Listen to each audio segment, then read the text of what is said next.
Hey Peeps, Cat707 here with my very first Let's Play. Actually, my very first video. Yep, welcome me to YouTube. This Let's Play is going to be a Nuzlocke.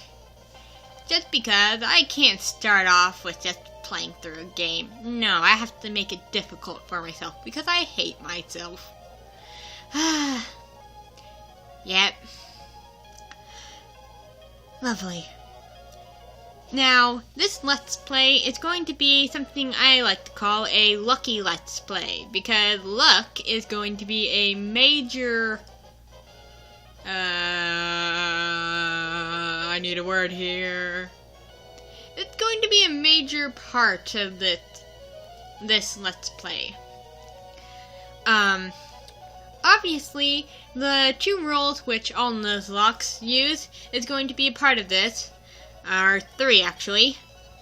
The first one is that if a Pokemon faints, it's considered dead and must be deposited into a special box in the PC. Just like a graveyard. Rule number 2 is that I can only catch the first Pokemon on a route. If it's a duplicate, too bad. Sorry about that, I need a drink of water. Rule number 3 is that I have to name every single Pokemon that I capture. I'm going to have a theme this time. Well, this is my first Nuzlocke, so I guess for my first time. And it's going to be a candy brand, so... or like just names of candy bars and stuff. So Snickers, M&M's, Skittles, Razzles, whatever fits, I suppose. Now for the special rules for this particular Nuzlocke. Let me fix the camera or my phone. The special rules for this Nuzlocke are, once I enter a route, or like a cave, or basically a route-like area, I can't leave until I defeat every trainer in the certain route.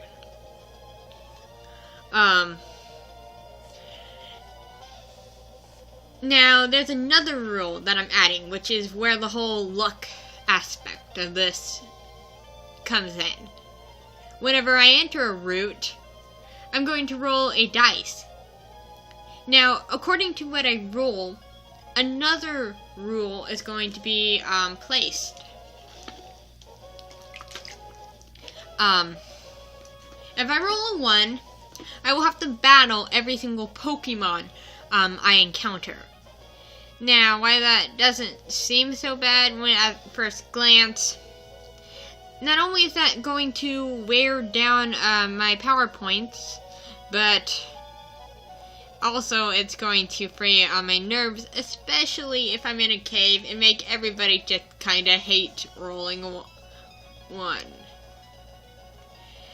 If I roll a 2, I can't use one of my Pokemon in the party.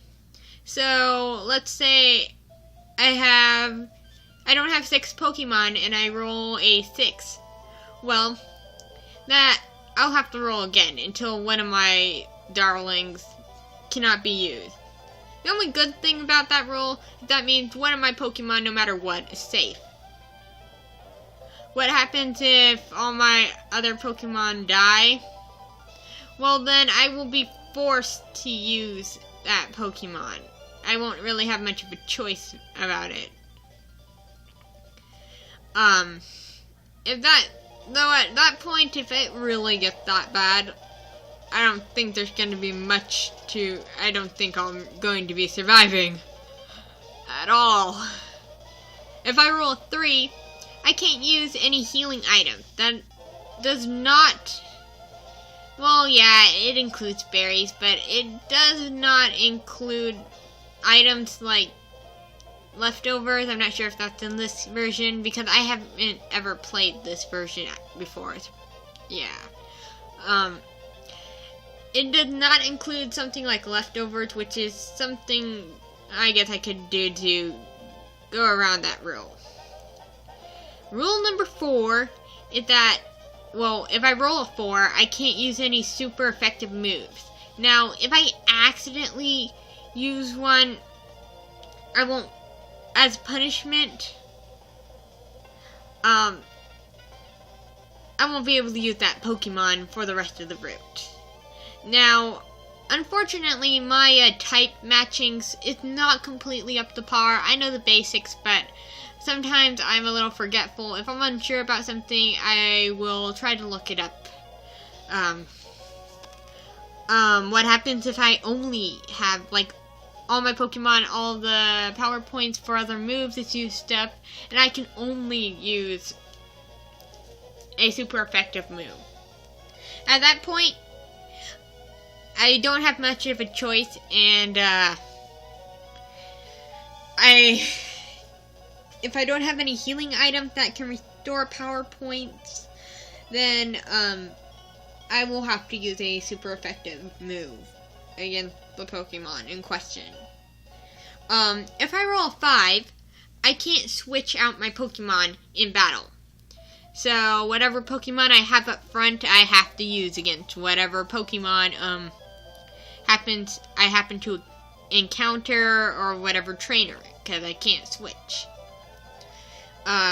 Rule number 6 is, well, if I roll a 6, same mistake twice, really. I can only use one type of move. And this spans, like, these moves, rules, they span to all the Pokemon in your party. So what happens if I run out of a type of move? I will have to switch into another move. And that's about it for those rules. Now, there are a few exceptions that I will have, like, I will be catching the legendaries, but I won't be using them. I also will be catching any shinies I come across, but I also won't be using them unless, of course, they were the first Pokemon caught on a route. I don't have much to say other than I'm sorry if the volume for the game will not be that quiet. I just have it that quiet so you can hear the rules clearly. Also, I have a bit of a lisp, so if you can't understand what I say occasionally, I'm so very, very sorry about that. Also, I'm going to be playing this on my Kindle Fire, on an emulator, because I do not own a copy of Pokemon Emerald version, and I also find it a tad bit easier to play on my Kindle. But this means that I'm not going to be able to get any Pokemon to evolve by trading, which I guess that's another rule. And I hope you guys, you peeps out there, enjoy this Nuzlocke. I know that I'm going to fail everywhere. I will not be surprised if I lose in the first episode. So, Cat signing off. Peace out.